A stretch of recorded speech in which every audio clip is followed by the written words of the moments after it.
ads are not what people are asking for. You're paying money to interrupt people in the middle of something they like in the hopes that they're going to like you more and become a customer. It's like sub 1% success rates on all these paid media campaigns in the digital space. Why not be the thing that people actually like spending time with? From Sales Loop, this is How to Sell More, where B2B leaders get their fresh sales and marketing ideas and proven strategies from industry experts and seasoned entrepreneurs. I'm your host, Mark Drager, and on today's episode, we are exploring some uncomfortable truths. We're talking about paid advertising. We're talking about how creating content people actually want, how this can transform your marketing results. Now, you might be a marketer who, like many, has seen over time the results of your campaigns erode while your costs continually go up. Or perhaps you're a founder, you're a CEO, and you are building the next market-leading brand, the one that everyone wants, the one that everyone knows. Or maybe you're already a believer in content marketing, like me, but you're just looking to squeeze higher returns on the investments that you're making. Well, if that is you, then this episode is for you, because joining me today is Steve Pratt, author of Earn It, Unconventional Strategies for Brave Marketers. And what I love about Steve's book, and a big theme in this talk, is the business case he makes for spending less time and less money on garbage that nobody wants. And instead, he advocates for earning your audience's attention through creative, valuable content. Now, looking over Steve's impressive resume, he ran a content innovation lab at CBC. He then went on to co-found one of the world's first branded podcast agencies, Pacific Content, which was sold to Rogers Sports and Media in 2019. Now, just taking a snapshot of Pacific Content, they had a great roster of clients. I'm talking about Ford and Audible and BMW. And then looking through the list here, New York Times, Facebook, we got Slack, Shopify, Zendesk, Adobe. I mean, I can go on. But today, through the creativity business, Steve is helping companies develop differentiated content and marketing strategies that actually earn rather than interrupt attention. And so with all of that said, I'm excited to share with you my conversation with Steve Pratt. Steve, I'm really excited to have you here today and to get into this. Now, first question for you. If we had to apply the core principles from your book, Earn It, specifically to help us sell more, where would you suggest we start? I think it's through thinking through the lens of attention first. And, like in some ways, I think when we think about selling, that's kind of like the last piece, right? That's the win. You're done. Well, you've sold, I know there's more after that, lifetime value and returning sales, like all that sort of stuff. But we kind of jump to the thing that we want first as the outcome. But I think to be able to even get to the point of having a sales conversation, you have to earn your way into somebody's time and attention. And it's really, really hard to get in there these days. Like, I don't think it's ever been harder to get inside somebody's, permission zone of time and attention. And so the book for me is a starting point of saying, like, you actually have to make something that people actually want to spend time with. And after they've spent time with it, they have to be like, that was time well spent. If I had to go back in time and travel back in a time machine and say, like, should I spend time with this? You would say, yes, that was a great decision. I would do it again. Because sales are not made in single interactions for the most part, right? And if you want to get to the point of building trust to the point where, then you can build a relationship and then somebody becomes a customer. Trust comes from proving yourself and creating value over and over and over again.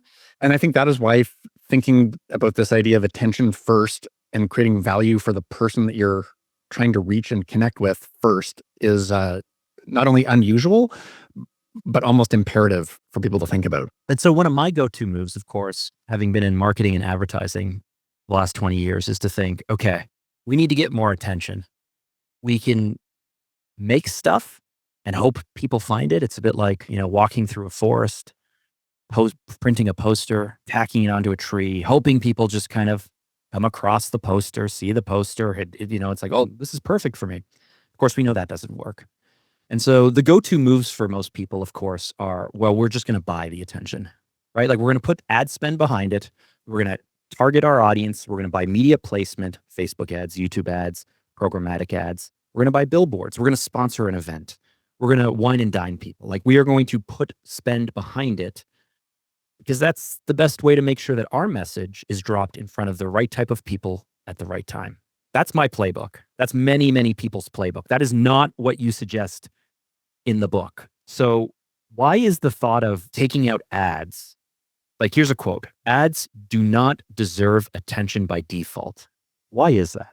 I think because ads are not what people are asking for. It doesn't mean that all ads are bad. I should say that out of the gate. Like, I'm not anti-advertising. I think it's by its very nature, if you think about the way ads are working, we're choosing to consume something. It could be a YouTube video, it could be a podcast, it could be listening to the radio, whatever you decide. I've chosen the thing that I want to consume, and then I'm interrupted with something that I did not ask for, with a message that is not something that I'm, particularly necessarily interested in. It's not something that is for me. It is something that is from a company trying to convince me to do something. It's a transactional piece that's put in there, right? And if I look at all the things that we have built up as kind of defense mechanisms to avoid the things that we don't want, consumers have never been more empowered to bypass all these things. We have ad blockers, we have all sorts of privacy settings, we have skip buttons, we're paying for subscription services where you can't even reach people with an ad anymore. We're very smart about avoiding things that we don't want. And I think, if you look at the volume of messages that are just assaulting us every single day, we can't consume the vast majority of them. So if you actually want to get the time and attention that you're seeking from people, you have to be exceptionally interesting and valuable. And I think that would be the lesson for ads. If I were going to do it, I'd be like, make something that people appreciate listening to. And this is the part I find, again, I know this is really obvious and maybe like it's biased saying this, but when you take a really big zoom out and you think about what a company spending money on an ad, I find it interesting to say, like, okay, well, you're paying money to interrupt people in the middle of something they like, and you're paying to put something that they don't like in front of them in the hopes that they're going to like you more and become a customer. And, in the way, like, that used to be the default. That just used to be like the cultural norm that we like had to accept, that if we wanted free TV shows or free music on the radio, that's the deal we bought into. But because we're not in that era anymore with the internet, it just doesn't seem to be the best strategy for me anymore. It's like sub 1% success rates on all these paid media campaigns in the digital space. Why not be the thing that people actually like spending time with? I know that sounds so obvious, but you could just make things that people like spending lots and lots of time with, and where they're really happy to hear from you and they welcome you into their lives and give you lots and lots of time and attention. It sounds really obvious, but that's not the way that we operate. Because it's incredibly hard, and it takes an incredible amount of time and thoughtfulness and skill, and it's expensive and it's challenging. Like, truthfully, right? Like, And it requires patience. It requires patience, which we also don't have. There's a lot of desire for short-term urgent results to just get that sale in before the end of the quarter, or, drive short-term ROI immediately. Like, there's a lot of incentives to do things that people don't like. But if you think about human nature and how you are as a consumer, patience, trust, creating value first, those are all the things that actually work in the real world that I think we can embrace a little bit more of. Well, I'd like to spend a little time talking about work, because you do point out something. You have a thought that's really interesting. So if we take a step back and we look at all of the studies, advertising does work. The old saying, how many times do you have to have a touch point with a client before they're aware of you? How many reach outs do you have to do before they'll take the call?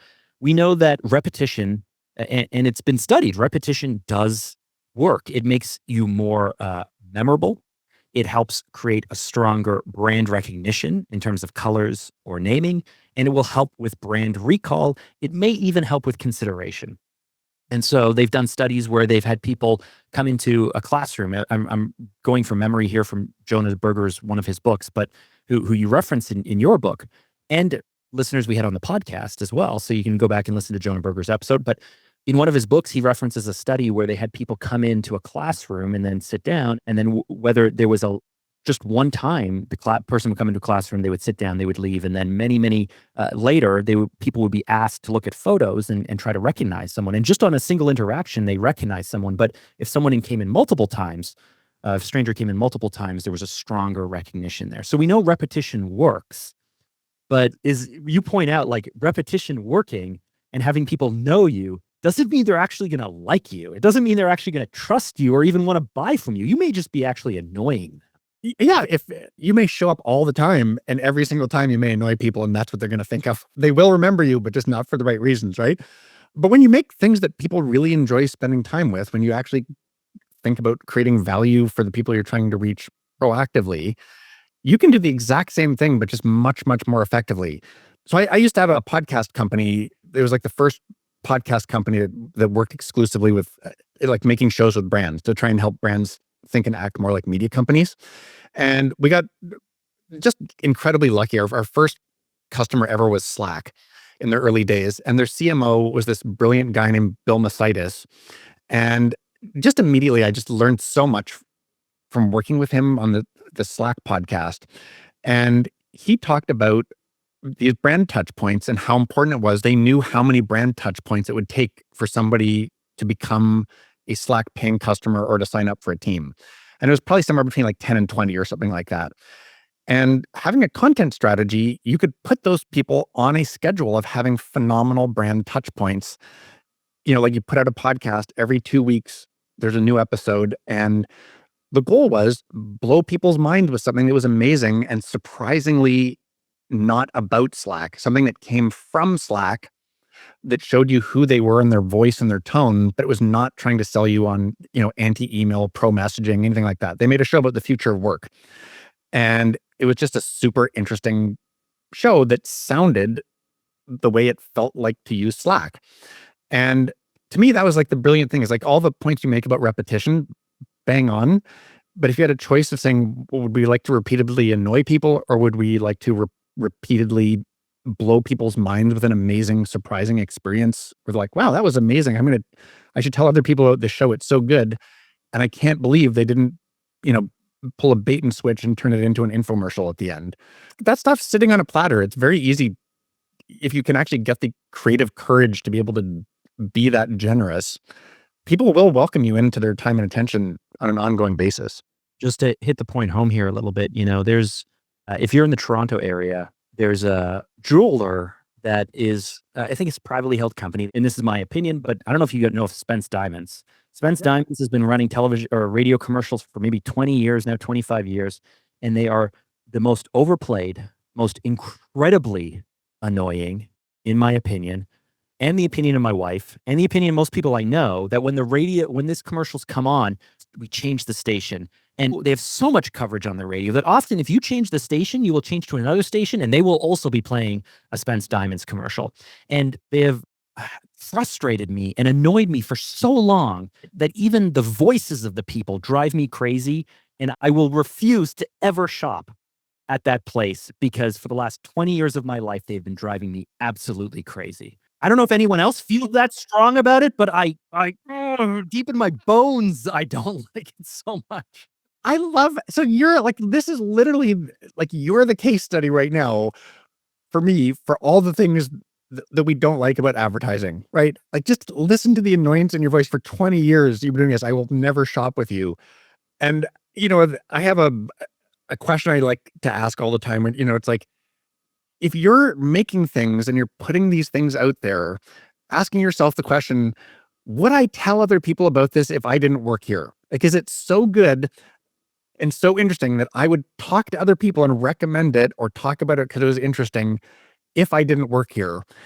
99% of marketing does not pass that test, right? But that's what we actually all want. We all want people to tell other people about it. The Jonah Berger stuff, again, like word of mouth is the best way to get new customers to buy things because it's coming from a trusted person in your life that they're telling you rather than you talking about your own company. I think being different and being interesting and being generous, the things like I haven't seen the dancing guy on the green screen. I love it. I just love it. I love hearing the emotion in your voice at the I was reading the book and I literally wrote down Spence Diamonds and I was like, and maybe I'm going to get sued for this, but again, this is all in my personal opinion. And other people must love them because they've been in business for a very long time. And I'm sure for a certain type of person, they just love it, but not for me. The interesting thing is for me, like, I think the opportunity, and I don't know them, but if you think about a diamond company or something like that, or a jewelry company, I always just think of like, what's the show that you could make on your own terms that would be something that people would actually want to spend time with. Like, why would they not make a show about what great relationships look like, or something that I'd be like, oh, that's surprising. I know why they're making it, but it's not about them. It's a show for me that I'm super interested. If I care about relationships, how to have a great marriage, or I don't know, whatever it is, you might change your opinion about them if they actually made a really good show instead of peppering you with things that you can't stand over and over again, right? Maybe they could win me back, perhaps. But Wouldn't it be interesting if there's no branding on it and you didn't know who it was from, and then it turns out it was them? You're like, oh, what? that would cause me pause. They could win me back. And it's funny. I was talking with another company yesterday, and they are struggling with the idea of whether they should go through a full rebrand because of some negative reputation, some of the fact that they haven't really, they have multiple products and they're deciding to go all in on one, but it's kind of different from where they started. And they're thinking like, oh, do we rebrand? Do we launch something new? How do we go about this? And I said, listen, you have a few choices. And I don't know if, Steve, you've been following along with the Jaguar stuff that's been happening, but Jaguar had a legacy brand and it had fans, but those fans didn't want to buy the vehicles. Well, why didn't they want to buy the vehicles? Well, if we go back 6 or 7 years, they decided to move away from performance, move away from specialty, move away from luxury, become mass market, start doing SUVs. They diluted their entire brand promise. So the hardcore people didn't want to buy that. Then they look at the sales that are falling off and go, oh, well, sales are falling off. People must love You better get a new font. Exactly. Better change everything. So what do? They go all in on electric. Well, I mean, I will give them some benefit of the doubt. The car industry, you have to plan 5 to 7 years ahead. People were making decisions a few years ago where it looked like electric's going to take off. It's clearly not. They're going to go electric. Let's come up with a brand new brand. So out of the 3 options, right? Like, hey, let's hold on to our brand, but actually create something people want. That's option 1. Like, let's actually make something that Jaguar lovers want to buy. Well, no, let's not do that. Option 2, hey, let's come up with a brand new car, a brand new strategy, and a brand new thing, and just simply put that under a brand new brand, and then just let Jaguar become a licensing thing, right? Like, put it on keychains and just stop making cars, but license the brand out maybe, and then but push all of our effort into a brand new thing. No, they choose the middle path, which is to annoy and destroy everyone who loved them and create something brand new that the brand doesn't carry over to. And so I'm left scratching my head, but where I'm going with this is, hey, maybe if this diamond company or whatever actually created something that people wanted, like, we would be more open to that. Like, let's actually just create stuff that people want and that people like, rather than going, hey, how do we scratch everything, throw everything away and start something new? I believe that you can have your audience come on that journey with you. I think that's the thing you can actually do. It's interesting, I think there are good examples of companies that have evolved and had to change their brand perception and done it really, really well. Like, we worked with Dell Technologies when Dell merged with EMC and VMware and a bunch of other companies a number of years ago. It was a new entity, right? Like, the Dell, you kind of were associated with laptops and servers and desktops and things like that. But this combined group of companies, they wanted to be known for digital transformation expertise, and they really understood disruption and how to help companies avoid their company or industry being Ubered in whatever their industry was. They had a brand refresh on this, and one of the pieces was a content strategy. And they knew their audience were these C-suite executives who are going to make big decisions around, like, hiring Dell to work on a digital transformation strategy. And they knew that this group of executives did not want, like, listicles and tips and tricks and shallow stuff. They wanted meaty stories from people who had been in their shoes, other C-suite executives who had faced the tough challenges that they were all facing in their industries. And it was almost like a content strategy on a plate. Like, you'd just be like, okay, well, let's go tell those stories. Let's go find the stories of all the different changes that have happened in a particular industry. And we talked to all the people who were there and talked about how they made decisions at these forks in the road with their industries. And so we made this show called Trailblazers, and every episode was a different industry, like the airline industry or the streaming industry or the photography industry or whatever. Like, here's your episode. So every episode of it, new people keep coming in because their episode exists, right? And there are 2 really interesting choices they made. One was, who's going to be the host of the show? It could have been Michael Dell, probably a very obvious choice. He's the founder, the CEO, very well known, could have had You could have anybody. done it right in the garage, right? Yeah. Like you could have done it right where you started, right in that garage. Yeah. And it would have been, you could have built a set in his garage. It would have been an amazing story. And this team was really, really brave. They were like, you know what? Our job is to get people to listen to the show, not to have it be something where they think it might be kind of like a Trojan horse, where it looks like a show, but it's actually an infomercial for Dell. And so they're like, who could we get that is not a Dell employee to host this show that would signal this is a real show with real value for these C-suite executives? And like, oh, how about Walter Isaacson, the guy who wrote the Steve Jobs biography and the Elon Musk biography and, Da Vinci and all these other things. Just an amazing, amazing, credible journalist and biographer. And we reached out to him and he said yes. It's like, okay, so Walter Isaacson's hosting the show. It's like unbelievable. It's a great show. And then the last piece, if you go and look at the podcast art for the show Trailblazers with Walter Isaacson, there's like a really important thing that is not on the podcast art. There's no Dell logo. It's just a real show. And it's in the metadata. They're not hiding it. Like they're the publisher from Dell Technologies. But it signals this is a real show that is worth your time and attention. We're acting like a media company and we're not putting a bunch of interruptions in saying, we stand for digital transformation. We stand for digital transformation. A single listen. So they did research on it with like a split group of like a control and exposure group. This one, that the exposure group listened to a single episode of the show. And then they asked the two groups the same questions. And the group that listened to one episode knew it was Dell, liked Dell more, and associated Dell with expertise in disruption and innovation and digital transformation, and wanted to hear more episodes. It's just like and it sounds really obvious. If you make something people like and they get value out of spending time with you, they're going to like you more. Like this is not rocket science. They're going to want to spend more time with you if you do something that's worth spending time with. That's the choice to make it. And they did a really, really good job with that brand pivot, And I love that case study because as we're talking about all these things, I know because I think these questions all the time in my head. I'm thinking, how is doing this going to even help Dell? How is this even going to work, right? It's such a soft KPI. It's such a soft outcome. I mean, I want leads. I want sales. I want revenue. I want short-term gains. I want all of these things. But the reason I love that story is as a brand builder, I always encourage my clients to think about increased consideration. And I use those words very carefully because how much is it fair to ask of a given tactic or a given strategy or a given campaign?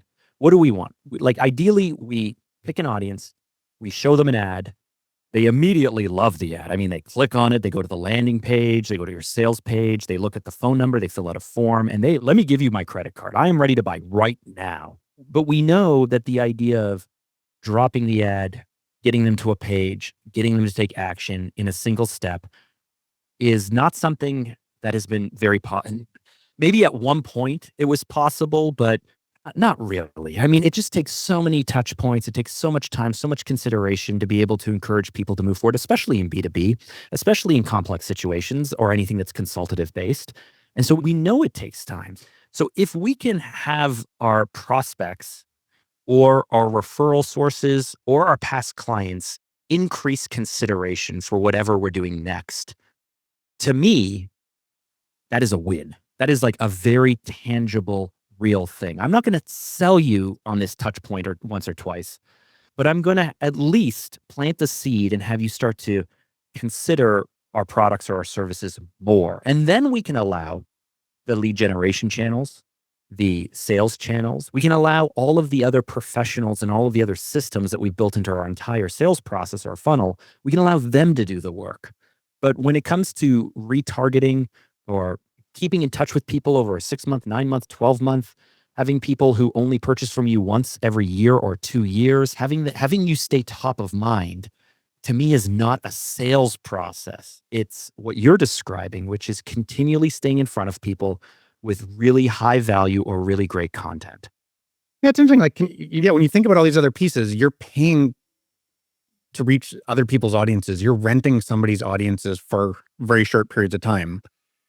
If you make something that's really valuable that you own, you're building an audience that you own, And over time, that audience is getting bigger and bigger and bigger. And those people have opted in and said, like, I'm welcoming you in.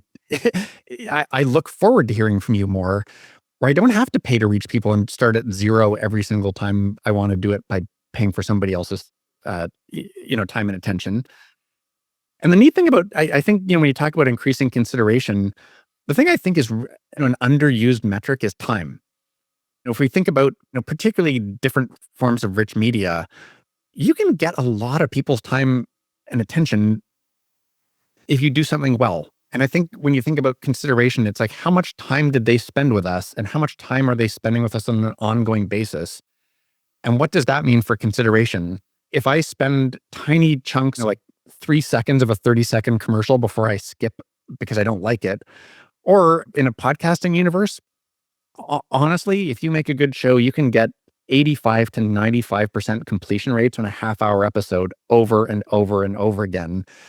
Where if you're putting out a 6 or 8 or 10 episode season or something like that, you're getting hours of people's time with your brand in their ears in a very intimate setting. That changes consideration in a really big way. And I don't think people give that, but the volume of time spent, enough credibility or importance. I would totally agree. I mean, on the articles that we write on behalf of our clients, we look at time on page, time on site, of course. But if we see that we can average, I remember one client where we were averaging 12 to 13 minutes per user on an article.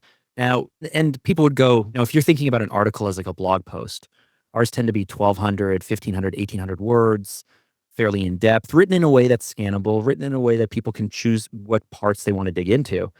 But some clients or prospects we would speak to, they go, 1,800 words. Like, we write like 300-word things. No one has attention. No one wants to read. And we go, well, like, for this one client, we tend to average 6.5 minutes. This other client, we average 13 minutes. Like, people are willing to consume. I mean, unless they're just opening the window and walking away for a coffee and confusing our data. But we see it time and time again. But even if you're listening to this and you have a team or you have an agency that's helping with advertising, these theories, these approaches can be brought into your advertising. A year ago, if I can share this story, a year ago, we went through a full market research study on behalf of a client.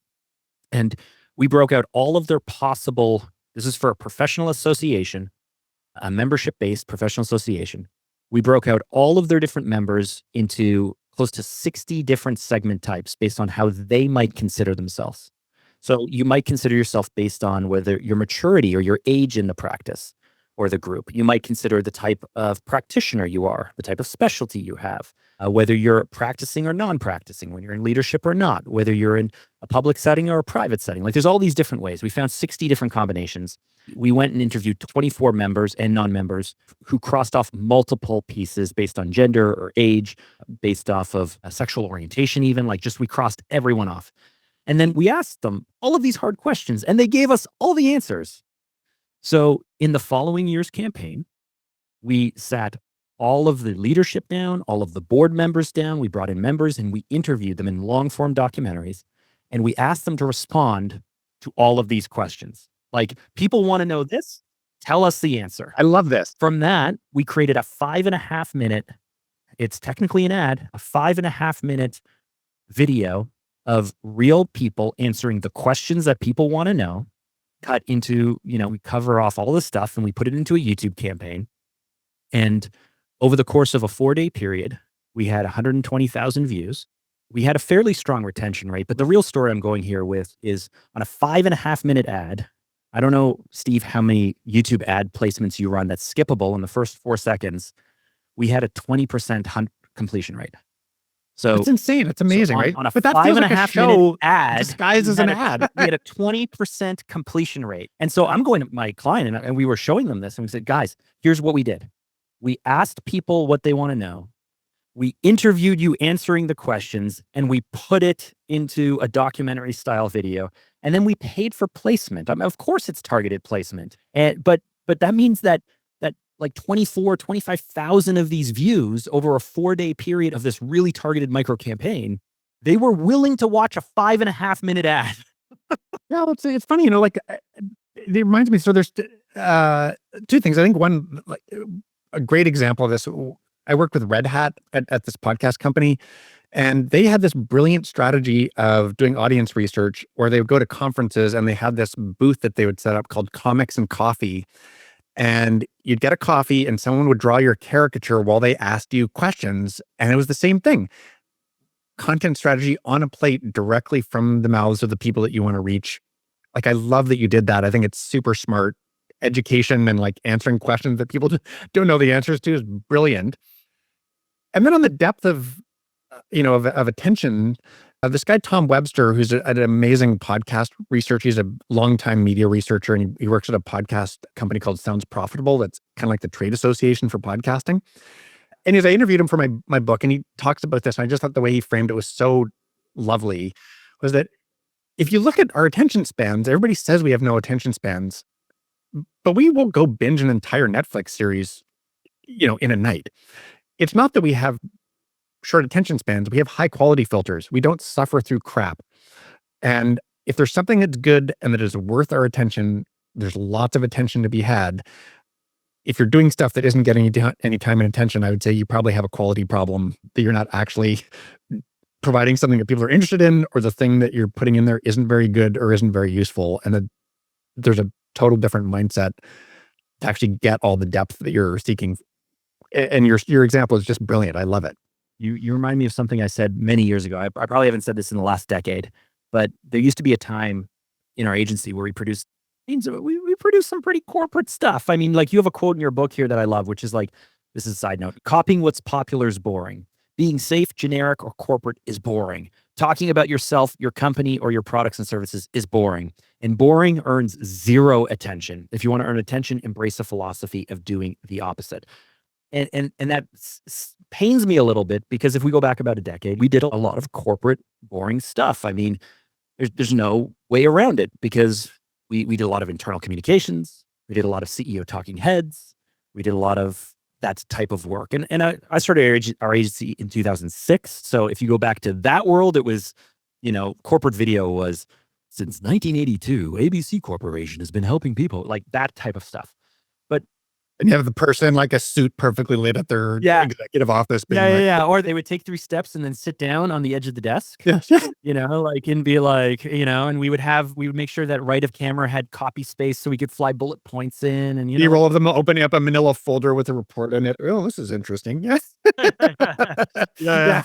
But so the thing that I used to say to clients, though, is like, listen, let me pull something out of thin air. You can be the Association of Steel Producers or something, right? Like, I'm making that up, but you could be that association, and we could produce an amazing project for you, an amazing video. But I used to say, no one watching this is going to go, wow, that is a really good promotion for a professional association. Let's say that you are a medical practice or something. They're going to go like, wow, that is like the best promotional video that I've seen from any medical practice. You are the best medical practice out there. No, they're going to compare you to television or Netflix or YouTube. Like, people compare your content to everything they watch and consume. And so the bar isn't, are we better than our competitors in content? It's not whether we're better, that, we happen to be the best medical professional association promotion. Like nobody is going to consume this stuff. Like, nobody cares about it. And this applies to your blogs. This applies to your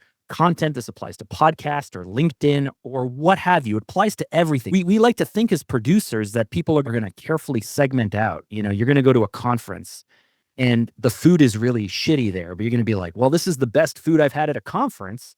No, you're going to like, it's just shitty food. Yes, exactly. Yes. Right? You don't want that. I think that's the piece that everybody, I think you've done a good job explaining it, but like, the one additional point I'd say is people have finite attention. There's finite amount of time every day that you're going to be able to pay attention to things. And you are competing with everything else. You're not competing with other marketers. You are, but you're also competing with YouTube, Spotify, TikTok, Instagram, television, radio, emails, Slacks, eating, time with your family, sleep. Like, when you realize that's what you're competing against, that's when you realize the bar is high and you better make something really awesome, or you're going to end up in the ignored zone. And again, when you're talking off the top about like the books about unconventional strategies, I feel like it also could have been called unpopular strategies, because no one wants to hear that. It's just like, no one wants to hear you have to do harder work to make better things and compete with every TikTok video and every Netflix series to get people's time and attention. unpleasant, but totally true. Like that's actually the way things work. And the more you embrace it and being like, let's knock this thing out of the park and do something great. Maybe that means we do fewer things and that the things that we do are going to be really, really special, because making a bunch of mediocre, predictable, boring stuff at high volume is just going to get ignored. It'll be a waste of everybody's time and money. Okay, so I already know that the critics are going to say that might be great for Tesla or Coca-Cola or McDonald's or Nike or any of the big brands. We are not a big company. We're a small company. We're a medium company. We're owner managed. And so people are going to say, this doesn't work. The unit economics, it's just too slow. It's too expensive. It's non-scalable.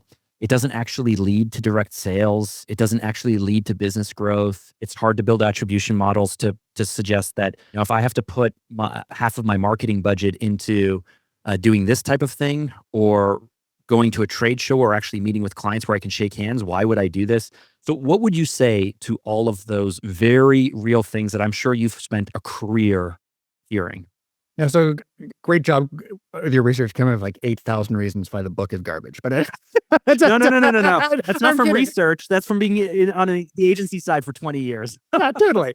So it's funny. I don't think this stuff has to be big budget. Like you can be very creative and very brave at no cost. Like there's this cereal company in the UK called Surreal. I'd never heard of them. Someone sent me something from the least creatively interesting place on earth, LinkedIn. I got a post, word of mouth, check out this post. And I go in and it's a thing saying like, attention, we are a cereal company. We are not a cat food company. Please stop assuming we're a cat food company. And I'm like, okay, you win. Why are you being confused with a cat food company? And they had a LinkedIn carousel of 40 pages. It was like a PDF that they'd made in Canva or Microsoft Paint or something like that. Like it would cost $0.00. And it was just clever. It was basically saying we post a lot of cat and dog pictures because they perform better than advertising for cereal. And now people think that we're a cat food company. We're not. We are a high protein, delicious cereal company. And I'm like, I went through 40 pages of this thing gleefully, and I know who they are. And I'm on a podcast talking about this cereal company to you because they did something different. Whereas if they had just hammered me and followed me around the internet with high protein cereal ads, I would not be talking about them here, and I'll just go back to the very start and just say, like, if you don't have attention, you have nothing. So all the other pieces that everybody might have as objections, it's like, you got to start with getting somebody's time and attention. If you can't do that, everything else is for naught, because no one's like 0 seconds, 0 email opens, 0 referrals, like nothing, 0 clicks to your website. It starts with attention and then you get to move down the funnel, So you can do it cheaply. I do it myself as an individual single person. I write a newsletter. Stuff shows up on my doorstep all the time because I'm just sharing my thinking about what's going on. There's countless examples of just thinking about how you can be generous at every scale imaginable. How can you create value for the people you're trying to reach proactively? It will come back to you. Like there's a very nice reciprocity, like values-based approach to doing this, of giving, kind of a gift that only you can give to the people that you're trying to reach that will benefit you by benefiting them first. And so if you're listening to this, I want you to imagine something with me. Imagine your business, what it could look like in 6 or 12 or 18 months if you actually earned people's attention instead of just trying to buy it. Imagine your ideal prospect or customer not only just watching your content, but sharing it with their teams, reaching out to you because they see you as a leader in your space. Think about your sales teams having warm conversations with people who already know you, they already like you, they already trust your company before they ever make the first call. If you're a business owner, this can mean you becoming the go-to authority in your industry on the marketing team. It can mean better ROIs for your content investments and actually building sustainable competitive advantages. If you're in sales, this could mean having prospects who are already pre-sold on your company's value and working with you even before you reach out. And so to me, these aren't nice to haves. They're real business drivers. These are business drivers that directly impact revenue, market position, and your growth. And they're exactly the type of results that we have been talking about here today and what's in this book, Earn It. To wrap up this point, I feel like I've perhaps skipped over something that you've mentioned a few times now. And to do this, it requires what you call creative bravery. Can you tell us more about that? Yeah, creative bravery is the term that we came up with at the podcast company for, are you going to make a real show? Are you going to make something that stands out, that is worth spending time with, that is going to surprise people because of how good it is? The higher you get on the creative bravery scale, the more attention that you earn. And it starts sliding down where it's kind of like, let's have our CEO host a show and talk to our own executives about how great we are. Or let's, make a TikTok series about our own products and services, or do customer interviews about how amazing their experience has been. And that's the primary top of funnel piece. Again, not very many people voluntarily want to spend time with that stuff. That's lower down in the funnel. Think about that challenge. If I made something and I didn't work here, is it so good that I would tell other people about it? That's creative bravery. And it is almost always doing things differently than other people are doing, and doing something that stands out and differentiates you based on what your unique strengths are and who you really are as a company. Everybody has this. It's like a look deeply in the mirror and think about what makes you different and how bold you might be able to be in creating value for other people that you're seeking to reach. So just to wrap up, I do actually want to talk about the book itself and the audio book, because the audio book is like the most amazing podcast experience. And I would expect nothing less from someone who has run and grown and then exited from a podcast production company. But the book itself reminds me of when I heard Paul McCartney talk about the care and effort that went into Sgt. Pepper's, that went into the packaging, that went into the design, that went into the experience. And even when the Beatles released the White Album, each original issue was numbered, and they had to fight with the record label to be able to put that much budget into the packaging, because to the record label, it was like the music is the product. And to the Beatles and to Paul McCartney, it was the packaging, it was the album, it was the experience. The experience, totally. This book that I'm holding in my hand is unlike any book that I've read. So did you have to fight with the publisher for this? You know what? Can I just say, I love that you noticed this. And it makes me so happy to hear you say this. Like the audiobook and the print book, if you're writing a book about unconventional strategies and it's about earning attention, you have to do the stuff that you're talking about in the book, right? So for the audiobook, I got these two amazing people I used to work with, Pedro Mendez and Gaetan Harris, to actually design the audiobook like a podcast with music and sound effects and breaking the fourth wall. And we had so much fun doing it. And the print book, my publisher was like fully on board with it. And there's a designer there named Peter Cocking, and he and I went back and forth all sorts of different iterations of this thing, and he just knocked it out of the park. And it was almost like, I feel like it was like this amazing creative, for me, I can say it was an amazing creative experience. I feel like for him, I don't want to put words in his mouth, but to have an author come in and say, go nuts, like push it further, like it was, I don't know if that happens all the time. And he just nailed it. I could not be happier with it. So it makes me happy that you noticed it too. So thank you. And that was my conversation with Steve Pratt, author of Earn It, Unconventional Strategies for Brave Marketers. And you should 100% grab a copy of his book today. It's a must read if you're struggling with advertising, if you're struggling with attention, if you're struggling with growth, if you're moving into content marketing, if you see, like I do on the horizon, that brand will continue to play a bigger and bigger part in your company. You have to grab his book. It is great and it's become required reading in my agency here at Sales Loop.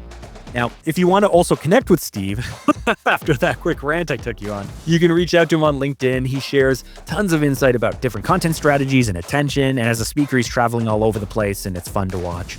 Now, while you're over on LinkedIn, be sure to look me up and connect with me as well. Drop me your thoughts on this talk, on this conversation. Share with me your top content marketing tips. Connecting with listeners really does make my day. And one last thing, if you've made it this far into the show, you really should subscribe. And here's why. Each week, we work to bring you fresh sales and marketing ideas. We work to bring you proven strategies from the best, from the top industry experts and seasoned entrepreneurs, just like what Steve shared with us today, to help you grow your business and ultimately to help you sell more. So with that, I want to thank you for listening. We are going to wrap up this episode. I am Mark Drager, and I will catch you in the next one.